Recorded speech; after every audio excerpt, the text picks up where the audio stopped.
The Paris Opera House. The Palais Garnier was the jewel of French culture, echoing through the voices of legends, but beneath its opulence, behind velvet curtains and golden balconies, lurked whispers. Stagehands spoke of a figure in black, a ghost, a phantom. They said he lived in the catacombs below, that he could move through walls, that he demanded Box 5 always be kept empty for his use, and if his rules were broken, tragedy would strike. Most dismissed it as superstition until the chandelier fell. Christine Dye was a young chorus girl, gentle, modest, and gifted with an angelic voice. One night, with the lead soprano unexpectedly absent, Christine was chosen to sing. Terrified, she stepped onto the stage, and when she sang, the world stopped. Her performance stunned the audience.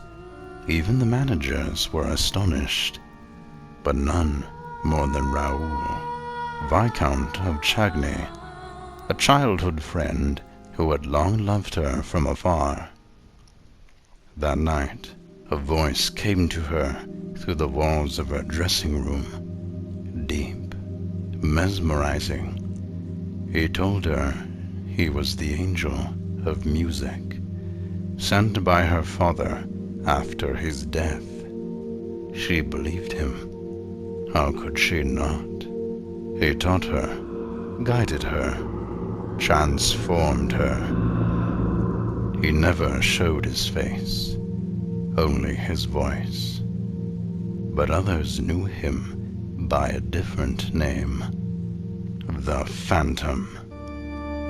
Strange accidents plagued the opera house. Notes appeared demanding that her, Christine Dye, be given the lead in Faust, or else. No one knew who sent them, but she did. One night, the mirror in her room slid open, revealing a hidden passage, and from it he came, a masked man in black. He took her hand and led her into the catacombs beneath the opera house. Candle-lit flickered on still water. Music echoed through stone. He brought her to a subterranean lair, an underground palace built of shadows and sound. There, he removed his mask just for a moment, and she screamed. His face was twisted, like a corpse brought back to life. Eyes sunken, skin melted, and a nose that wasn't there. He wasn't a ghost or an angel. He was a man named Eric, born with a face no one could love. Feared and rejected, he hid from the world, eventually taking refuge beneath the opera house, where he became a ghost story. But he was no ghost. He was a genius, architect, musician, magician, and madman. Wearing a white mask, he moved like a shadow, pulling ropes behind the scenes, controlling doors, lights, and sound as if by sorcery. He fell in love with Christine from afar, captivated by her innocence and voice. She became his obsession, his muse, and he would stop at nothing to possess her. "I want only your voice," he said, "your soul, your heart." She fled, terrified. Soon after, she found comfort in the arms of Raoul, kind, noble, familiar. They planned to escape together, But Eric heard. He always heard. And in his rage, he struck. During a masquerade ball, he appeared in a skull-like mask and a red cloak, declaring that Christine belonged to him. The opera house fell into panic. No one could catch him. He vanished like mist. Raoul searched the opera house, but found only darkness. Desperate, he turned to the one man who might help. The Persian, a mysterious figure who had once known Eric in Persia. When he serves as an executioner and builder of torture chambers, the Persian knew the catacombs. He knew the phantom's tricks.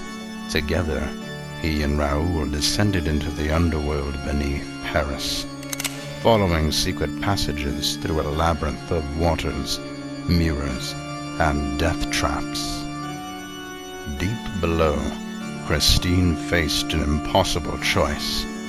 Eric loved her. Twisted though it was, he promised her the world, a life of music and beauty, but she would be a prisoner. If she refused, he would destroy the entire opera house. The lair was wired with explosives, and Raoul would die.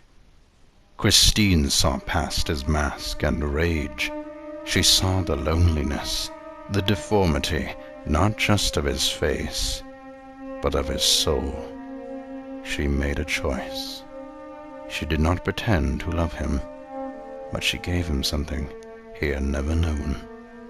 She kissed him. A simple act of kindness, a human touch, and it broke him.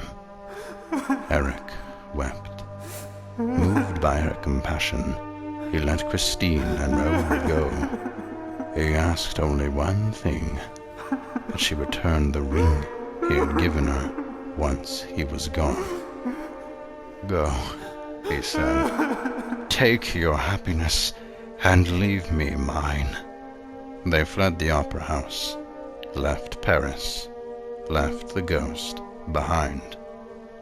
Some days later, in a hidden note delivered to the Persian, Eric confessed, "I have never felt so human. I am going to die of love." His body was later found in his underworld lair, a white mask beside him, a smile at last on his skeletal face. The Paris Opera House carried on, but the legend of the phantom lived forever. Some say he still haunts the catacombs, that his music still echoes in the dark.